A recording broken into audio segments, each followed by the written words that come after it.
अल्हम्दुलिल्लाह रब्बिल आलमीन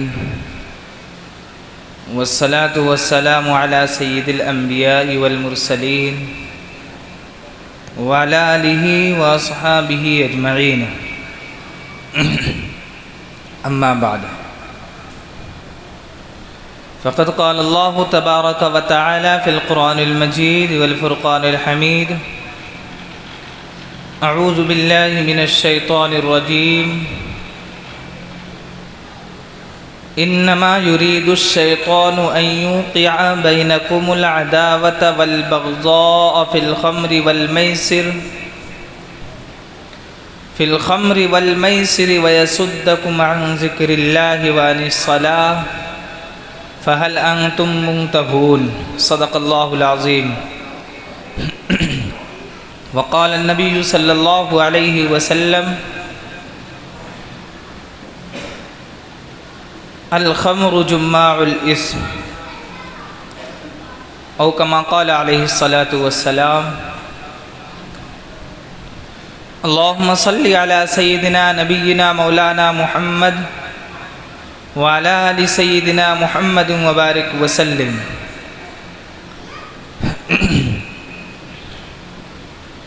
मुहतरम और मुअज़्ज़ज़ सामईन किराम,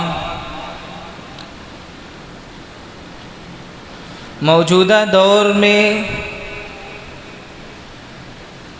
जहाँ पर हम मुसलमान होने पर फ़ख्र महसूस करते हैं और अल्लाह तबारक व तआला का शुक्र अदा करते हैं, वहीं पर जब हम अपने उम्मत में और अपने अंदर की बुराइयों को देखते हैं तो हमें मायूस होना पड़ता है, क्योंकि हमारे अंदर वो बुराइयां सिरायत कर गई हैं माजी में जिनका तसव्वुर ही नहीं था मज़हब इस्लाम के अंदर।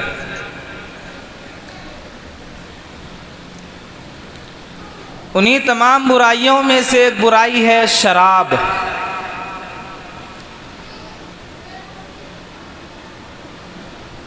शायद पूरे मुल्क में कोई मुस्लिम मोहल्ला ऐसा बचा हुआ हो जहाँ पर एक भी शराबी न हो।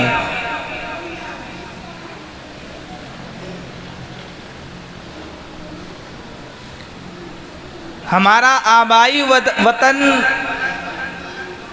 तो वो जगह है जहाँ पर हुकूमत की तरफ से शराब पर पाबंदी आयद है, जिन्हें हम लोग सूबे बिहार के नाम से जानते हैं।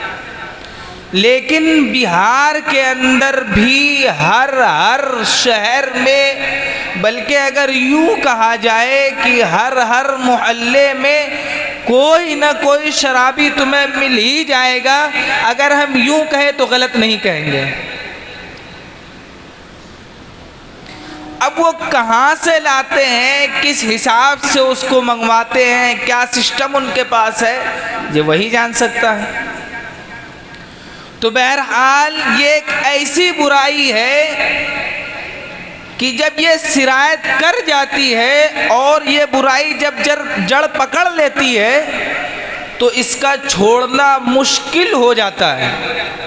यही शराब एक ऐसी बुराई है जिसकी वजह से भाई भाई में लड़ाई, बाप बेटे में लड़ाई, माँ बेटे में लड़ाई, गरज के बाज़ दफ़ा ऐसा होता है कि पूरा ख़ानदान तबाह बर्बाद हो जाता है। शराबी एक होता है, शराब एक आदमी पीता है, लेकिन मुतासिर पूरा ख़ानदान होता है। यहाँ तक के बाज़ दफ़ा देखा गया है कि उनकी आने वाली नस्लें तक मुतासिर हो जाती है शराब के नशे की वजह से।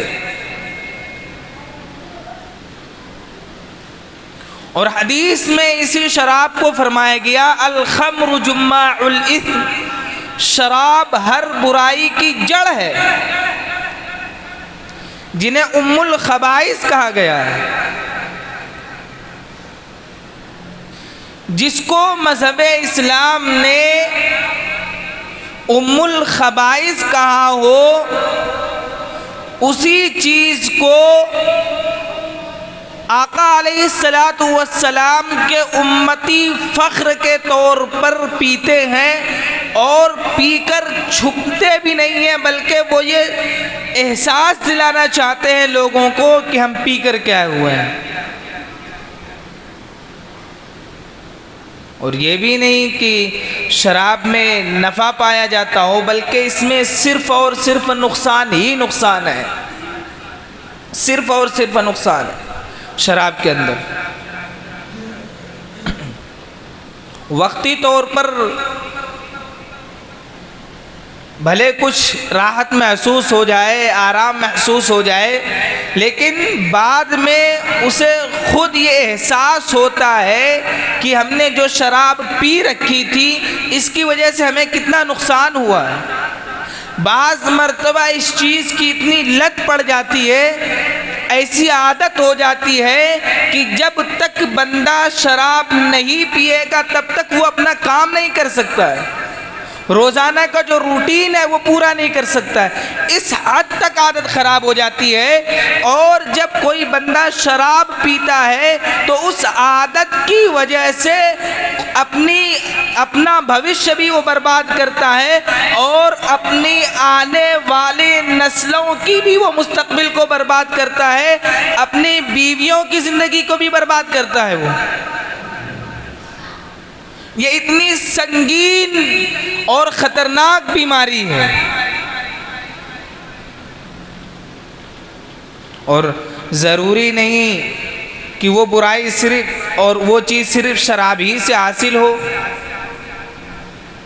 इससे पहले भी शराब के मुताल्लिक कई मरतबा बयान कर चुके हैं कि शायद किसी को थोड़ा सा एहसास आ जाए, हमारी ना फिक्र करे, अपने बीवी बच्चों की फ़िक्र कर ले, अपने घर के हालात को देख ले। यहाँ तक कि देखा गया जो रोज़ाना के 300-400 रुपये कमाने वाले हैं वो तलक 100-150 रुपये रोज़ाना दारू में खर्च कर जाते हैं।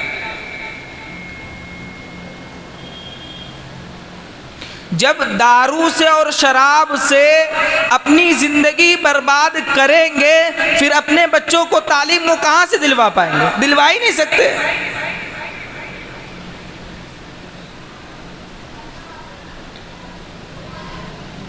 बड़े बड़े लोगों को देखा गया, कितने अमीर लोगों को देखा गया कि उनके पास बहुत सारे पैसे थे, बहुत सारी फैक्ट्रियां थी, गाड़ियां थी, हर चीज़ थे, कई कई मकानात थे, लेकिन जब शराब की आदत पड़ी है तो वह ऐसा बर्बाद हुआ है कि सीधे अर्श से फर्श पे आ गया है। और उसके साथ साथ शराब के साथ साथ जुआ, शराब के साथ साथ क्या है? जुआ।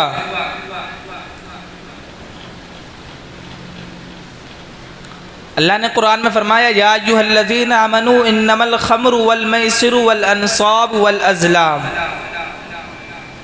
या अय्युहल्लज़ीना आमनू इन्नमल खम्रु वल मैसिर, मैसिर कहा जाता है जुए को। माजी में जुआ जो होता था वो पासों के ज़रिए हुआ करता था, जिसके बारे में हदीस में तमाम तर वईदें आई हुई है। लेकिन हमारे इस दौर में जो है जुए की भी नई नई शक्लें हैं, नई नई शक्लें आ गई, क्योंकि जो जो ज़माना बदलता है उसकी शक्लें भी बदलती जाती हैं, उसकी शक्लें और उसकी हैयत, उनकी कैफियत बदलती जाती है। एक बात और ध्यान में रखिएगा कि हम ये जो यहाँ पर बात करते हैं, किसी को टारगेट करना मेरा मकसद नहीं होता है। मेरा मकसद होता है हम अपनी बात और अपने दिल की कुढ़न को आप तक पहुंचा दें कि हमें जब लोगों को देखते हैं तो किस हद तक तकलीफ़ होती है। कल को तुम क़यामत में हमारा गिरेबान न पकड़ लो कि इमाम साहब ने तो हमें बताया ही नहीं था कि जुआ खेलना भी गलत काम है और शराब पीना भी गलत काम है। इसीलिए हम अपनी बात पहुँचाते हैं। कोई अपने दिल पर ये बात ना ले कि हमको देख करके टारगेट बना रहे। बाज़ मरतबा सुनने में भी मिलता है कि बाज़ ने कह दिया यार आज इमाम साहब ने हमको देखा था तो उन्होंने हमारे ख़िलाफ़ बोल दिया। तो ऐसी कोई बात नहीं, अपने दिल पर ना ले, इसीलिए यहाँ पे किसी का नाम नहीं लिया जाता है। तो बहरहाल शराब ये एक ऐसी बुराई है कि धीरे धीरे इसकी शुरुआत बहुत शुरू से होती है। पहले आदमी जो है मसाला खाता है, मसाला खाने के साथ साथ फिर सिगरेट पीता है, सिगरेट पीने के साथ साथ फिर बाज़ मरतबा जो है वो कोल्ड ड्रिंक की लत तो हर एक को होती है, उसमें फिर आदमी सिगरेट झाड़ के पीता है। कोल्ड ड्रिंक पे सिगरेट जलाया, आधा पी लिया, उसके बाद जो आगे की राखी बची हुई होती है वो गिलास में झाड़ता है, उसके बाद कोल्ड ड्रिंक पीता है। रफ्ता रफ्ता रफ्ता रफ्ता जब उनकी दोस्ती ऐसे लोगों से हो जाती है जिनकी आदत शराब की हो, फिर वो कहता है एक मरतबा पी लो, क्या होगा, कुछ नहीं होगा, एक मरतबा पीने से कुछ नहीं होता है। वो यार कहता है अच्छी चीज़ है, एक मरतबा वो पी लेता है तो उसको थोड़ा सा अच्छा लगता है। शुरू में कोई भी चीज़ करो, अगर शुरू में आप जो है ना कोई कड़वी भी चीज़ पी रहे हो तो मज़ा आता है, अच्छा लगता है। फिर थोड़ी सी बच्चे हैं, नौजवान हैं, फिर जो भी है, कभी कभी इंसान है, टेंशन होना ही होना है, कभी लड़ाई हो गए, कभी झगड़े हो गए, कुछ ना कुछ होना है। तो वो सोचता है कि अब दिमागी तवाज़ुन को ठीक करने के लिए सिगरेट से वो चीज़ हासिल नहीं हो सकती, क्योंकि अब वो मज़ा चख चुका है शराब का, शराब की तरफ बढ़ता है तो उसको थोड़ी सी राहत महसूस होती वक्ती तौर पर। फिर जब भी कभी उनको ये चीज़ें पेश आती है, टेंशन वाली बात उनके अंदर आती है, फ़ौरन वो जाता है अड्डे पर, ठेके पर जाता है और शराब को हाथ लगाता है। रफ्ता रफ्ता रफ्ता रफ्ता एक दिन वो पक्का शराबी बन जाता है। फिर जब वो शराब पी कर के आता है तो उसकी माँ की, उसकी बहन की, उसके बाप की, उसके भाई की बकता है। हालांकि जिस्म में ताकत कुछ नहीं होती। आपने देखा होगा अक्सर जितने भी शराबी होते हैं, अक्सर की बात कर रहा हूँ, एक तमाचा अगर सही से उनको मार दो तो ज़मीन से उठ के पानी ना पी पाए, ऐसे होते हैं शराबी। एक तमाचा अगर सही से उनको लगा दो कस के तो ज़मीन से उठ करके दोबारा पानी ना पी पाए। लेकिन बातें बड़ी बड़ी करते हैं, बातें बड़ी बड़ी करते हैं।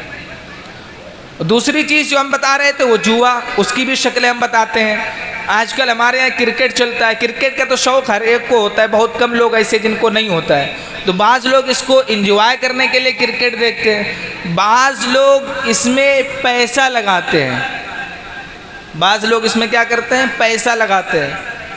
अभी एशिया कप चल रहा है, फिर उसके बाद वर्ल्ड कप आएगा, उसके बाद IPL आएगा। मेरे ख्याल से IPL में सबसे ज़्यादा पैसे लगते हैं, यहाँ तक कि एक एक छक्के, एक एक चौवे पे पैसे लगते हैं। तो ये जितनी भी शक्लें हैं, चाहे क्रिकेट के ज़रिए से हो, चाहे ऑनलाइन लूडो के ज़रिए से हो, चाहे ताश के पत्तों के ज़रिए से हो, कोई भी शक्ल हो, हर एक नाजायज़ व हराम है। और इसके हराम होने में किसी मसलक के उलमा का कोई इख्तिलाफ नहीं है, चाहे वो बरेलवी उलमा हो, चाहे वो शिया उलमा हो, चाहे वो देवबंदी उलमा हो, चाहे वो अहले हदीस उलमा हो, किसी भी उलमा का इस बात में कोई इख्तिलाफ है ही नहीं है कि जुआ हराम है।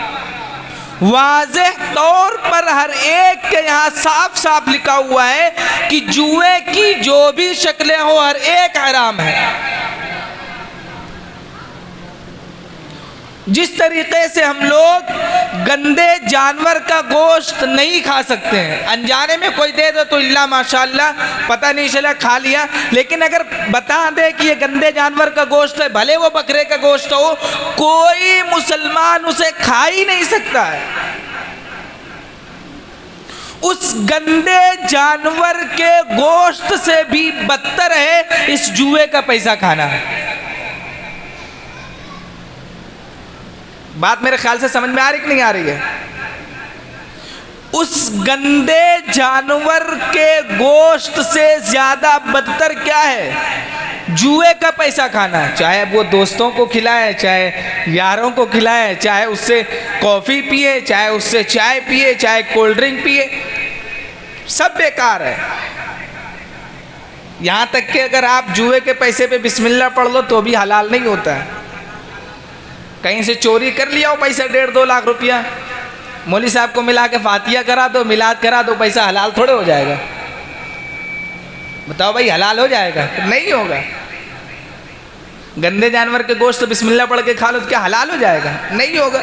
चोरी किया हुआ बकरा लाओ, बिस्मिल्लाह अल्लाह अकबर पढ़ करके ज़िबा कर दो, खा लो, हलाल हो जाएगा? नहीं हलाल होगा। तो बहरहाल जुए की जितनी भी शक्लें हैं, ज़्यादा तफसील में नहीं जाना चाहते हैं, वरना अभी जुमे का वक्त है ना, जुमे का वक्त, जुमे की नमाज हो रही, अभी तो शायद ये इधर पीछे जाएंगे लिप्टिस का बागीचा, अभी पानी भरा हुआ होगा, जब सूख जाए, इधर जुमे की नमाज हो रही हो, इधर जुमे की नमाज हो रही हो, आप उस बागीचे में जाएंगे, वहाँ लोग जुआ खेलते हुए मिलेंगे। इस उम्मत पर अजाब नहीं आएगा, फिर क्या आएगा? ये उम्मत नहीं काटी जाएंगी गाजर मूली की तरह, फिर कहाँ अजाब आएगा? कहीं नहीं आ सकता। क्योंकि जितनी भी बुराइयां थी इस्लाम से कबल, इस्लाम से पहले, वो सारी हमारे अंदर सरायत कर चुकी है। इस्लाम से कबल लोग शराब को कोल्ड ड्रिंक की तरह पिया करते थे। आज बईनी वही सूरत हाल है कि लड़के नौजवान शराब को कोल्ड ड्रिंक की तरह पिया करते हैं। अब तो बाकायदा स्टोरी लगाते हैं फेसबुक में, गुनाह भी करते हैं और अलल ऐलान भी करते हैं कि जो करना हो, जो करते बने कर लो, हम किसी से डरते तो है ही नहीं है, जो करते बने कर लो। पहले तो लोग जो मोबाइल का सिस्टम नहीं था, शराब वराब पी लिया तो आदमी इलायची खा के आ जाता था, कहीं कुछ खा के आ गया, कहीं कुछ खा के आ गया, अब एहसास नहीं होता था, चलो छुप गया यार। लेकिन अब बाकायदा स्टोरी लगाई जाती है बॉटल के साथ, गिलास के साथ, और उससे भी अगर शुरुआत की तरफ, नीचे की तरफ जाए तो हमारे यहाँ एक चलता हुक्का, क्या बोलते हैं उसको? हुक्का। उसमें पड़ते हैं फ्लेवर। बाज़ मरतबा फ्लेवर सही भी होता है, बाज़ मरतबा फ्लेवर नशे वाला भी होता है। उसमें जो तंबाकू वगैरह डाली जाती है उससे भी नशा चढ़ता है। और कहता है कि भाई जब ये पी लो ना तो आदमी रिलैक्स हो जाता है। तो वो रिलैक्स नहीं होता है, बल्कि तुम्हारे अंदर जो कीड़ा चल रहा हो तो वो कीड़ा मर जाता है, और जब वो कीड़ा मर जाता है तो आगे चल के वही नुकसान होता है। कभी किसी के फेफड़े ख़राब हो गए, कभी किसी के जो है हलक में धुआं पहुंच गया, कभी किसी के कलेजे में पानी भर गया, कभी किसी के दिल में छेद हो गया, तमाम तरीके की रिपोर्ट्स आती रहती। लेकिन वो फिर से हमने वही बात कही ना, आदमी को अल्लाह से डर ही नहीं लगता। अगर इससे भी, और नौजवानों की अगर खिंचाई लेना चाहें, इससे भी आगे चलें तो हमारे रिपोर्ट्स के मुताबिक हम, चलिए रहने दीजिए, नहीं वरना बाद में जो है ना हम लोग हमसे कहते भी हैं कि यार हम लोग की ना खिंचाई की। अगर तो इसमें खिंचाई लेने वाली कोई बात नहीं। हम समझाना चाहते हैं कि भाई यही वक्त बिगड़ने का है, यही वक्त संवरने का है। आपके माँ बाप ने, आपके वालिदैन ने आपको इसलिए जो है ना, इसलिए आपको बढ़ाने की कोशिश की है, तालीम देने की कोशिश की है कि आगे चल करके ये हमारा नाम रोशन करे और आगे चल के इनका मुस्तकबिल अच्छा हो, ताकि हमारे सामने जब आदमी ये देखता है कि हमारी औलादें जो है ना बड़ी अच्छी परवरिश हो रही है हमारी औलाद की, और जब कोई माँ बाप के सामने दूसरा आदमी आकर के माँ बाप के जो औलाद की जो है तारीफ़ करता है, किसी लड़के की तारीफ उसके वालिद के सामने आकर के कोई दूसरा करे, तो माँ बाप का सीना गर्व से चौड़ा हो जाता है और वो फ़ख्र महसूस करता है, वाकई यार मेरा बेटा इतना अच्छा है, वाकई मेरा बेटा इतना अच्छा है। नहीं तो अभी पिछले हफ्ते भी कहा था, हमारे यहाँ अजान होती है, नमाज हो रही होती है, आदमी कहता है कामीन नहीं चल रहा है, कारोबार नहीं चल रहा है, कामयाबी हमारे कदम नहीं चूम रही है, कामयाब होते नहीं है कि नहीं है। और मुअज्जिन साहब पुकार रहे होते हैं हय्या अलल फलाह, कामयाबी की तरफ। आदमी उठा, इंस्टाग्राम लगाया और चालू, बस रील्स बनाने, रील्स देखने। हम तो चेक करते हैं ना रात में, लड़के 2-2 ढाई बजे तक इंस्टाग्राम पे ऑनलाइन रहते हैं। बताओ जो 2-2 ढाई बजे तक ऑनलाइन रहेगा, फिर वो सुबह फजर की नमाज़ पढ़ पाएगा? नहीं पढ़ पाएगा। उनकी नीयत भी नहीं होती फजर की नमाज़ पढ़ने की।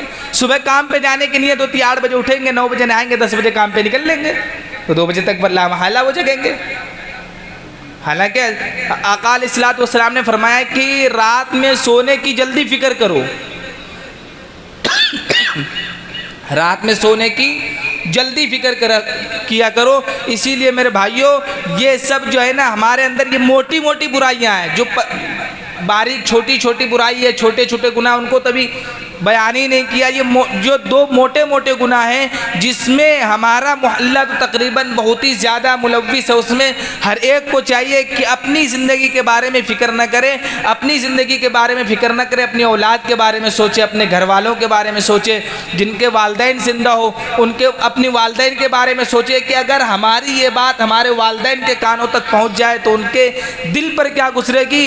बाज़ मरतबा अपनी औलादों से हड़ करके परेशान हो करके उनके वालिदैन ये कहते हैं कि काश हमारा ये बच्चा पैदा ही ना हुआ होता। ये कितनी बड़ी जो है लानत है। ये बहुत बड़ी लानत है जो हम लोग कहते हैं ना अल्लाह की लानत हो तुम पर। ये अल्लाह की लानत से भी बढ़कर है कि एक बाप अपने किए पर पछता रहा है कि तुम क्यों दुनिया में आ गए। इससे अच्छा होता तुम दुनिया में आते ही ना। इससे भी बड़ी बात कोई हो सकती क्या? इससे बड़ी बात कोई नहीं हो सकती। ये अल्फाज वालदैन अपने दिल से उस वक़्त निकालता है जब वालदैन का दिल बिल्कुल मुरझा जाता है, उनके दिल में बिल्कुल कुढ़न पैदा हो जाती है और अपनी औलाद से बिल्कुल आजिज़ व कासिर हो जाते हैं। फिर वालदैन अपने दिल से बातें निकालता है। इसीलिए मेरे भाइयों, कम से कम जो है ज़्यादा नहीं तो हम ये कहते हैं कि अपने दिल में थोड़ा सा भी अल्लाह का खौफ पैदा करो और अपने वालदैन की आज़मत को दिल में बिठाओ। वालदैन कैसे भी हो, अपने वालदैन की आज़मत को दिल में बिठाओ और अपने आने वाले कल के बारे में सोचो कि कहीं खुदा न खास्ता हम गलत रास्ते में पड़ गए और हमारा ईमान हमसे छिन गया तो कल क़यामत के दिन क्या मुँह दिखाएंगे और हमारी आने वाली नस्लें जो होंगी उनके ईमान का क्या बनेगा, उनके ईमान का क्या बनेगा। जब हम सही रास्ते पर चलेंगे तो हम उम्मीद इस बात की करेंगे कि हमारी आने वाली नस्लें वो भी सही रास्ते पर चलेंगी। तो मेरे भाइयों, शराब पीना और जुआ खेलना ये दो मोटे मोटे हमने गुनाह, ये बहुत बड़ा गुनाह है जिसकी हमने मिसाल दी। इससे बड़ी मिसाल अब हमको मिलती नहीं है कि जुए का पैसा यानी जुए का पैसा खाना इतना घिन है और इतना ख़राब है और जो है इतना बड़ा गुनाह है जितना गंदे जानवर का गोश्त खाना, कि गंदे जानवर का गोश्त कोई खा नहीं सकता है। इसी तरीके से हमें जुए के पैसे से उतनी नफ़रत और उतनी घिन होनी चाहिए। और शराब के बारे में तो अल्लाह तबारक व तआला ने साफ साफ कुरान में कह दिया है कि आप जो है ना, और आगे अल्लाह ने ये भी फरमाया इन्नमा युरीदुश्शैतानु अन युक़िअ बैनकुमुल अदावत वल बग़ज़ा फ़िल ख़म्र, कि शैतान तो यही चाहता है कि तुम आपस में लड़ो। शैतान यही चाहता है, इन्नमा युरीदुश्शैतानु अन युक़िअ बैनकुमुल अदावत वल बग़ज़ा, शैतान तुम्हारे दरमियान लड़वाना चाहता है, बुग़्ज़ व हसद पैदा करवाना चाहता है, अदावत व दुश्मनी पैदा करवाना चाहता है और हम उसी पर अमल करते हैं। तो हमें चाहिए कि हम शैतान के बहकावे में ना आए और हम इन चीज़ों का खुलकर बायकाट करें। और अगर कोई इसके आगे बोलने की हमारा ज़मीर गवाही नहीं देता है कि हम इसके आगे कुछ बोले, तो बहरहाल जो मतलब हर एक को ये चाहिए कि शराब की गंदगी से उसी तरीके से परहेज़ करे जिस तरीके से हम गंदे जानवर की गंदगी से परहेज़ करते हैं। अगर गंदा जानवर कपड़े में छू जाए, लग जाए, तो उस कपड़े में आप नमाज नहीं पढ़ सकते हैं बग़ैर धुए। इसी तरीके से जब शराब की छींटें कपड़े में आ जाए तो बग़ैर धोए नमाज नहीं होगी। बताओ, जो आदमी अपने अंदर शराब पी ले, अपने उसके पेट में शराब जमा हो जाए, पूरी हलक शराब से जाम हो जाए और मुंह के कोने कोने में शराब पहुंच जाए, उसकी नमाज कहाँ तक जो है कबूल होगी। यहाँ तक कि हदीस में आता है कि जो बंदा एक मरतबा शराब पीता है 40 दिन तक उसकी कोई इबादत कबूल नहीं होती, न नमाज, न रोज़ा, न अल्लाह, न कुछ भी। इस हालत में अगर मौत आ जाए तो क्या होगा? फिर जब बंदा तौबा करता है फिर नमाज कबूल होने लगती, फिर जब शराब पीता है फिर 40 दिन तक नमाज कबूल नहीं। हमें नहीं लगता है कि इस मुल्क में जितने भी शराबी है उनमें से 50%, बल्कि हम कह लें 80% तो गलत नहीं कहेंगे, कि जो कोई एक मरतबा शराब पीने के बाद 40 दिन तक बगैर शराब पिए रहता हो। तो बताओ उसकी नमाज का क्या बनेगा, उनके रोज़ों का क्या बनेगा, उनकी इबादत का क्या बनेगा। यहाँ तक कि बाज़ मरतबा देखा गया रमज़ान भर शराब नहीं पी, ईद वाले दिन पहुँच, जैसे चाँद निकला ईद की नमाज़ पढ़ी, पहुँच गए ठेके। तो उनकी नमाज का, उनके रोज़ों का क्या बनेगा। अल्लाह तबारक व तआला हम सब की हिफाजत फरमाए। अल्लाह तबारक व तआला हम सब को अपने मुस्तक़बिल संवारने की तौफ़ीक़ अता फरमाए। सुन्नतें पढ़ लें, वमा अलैना इल्लल बलाग।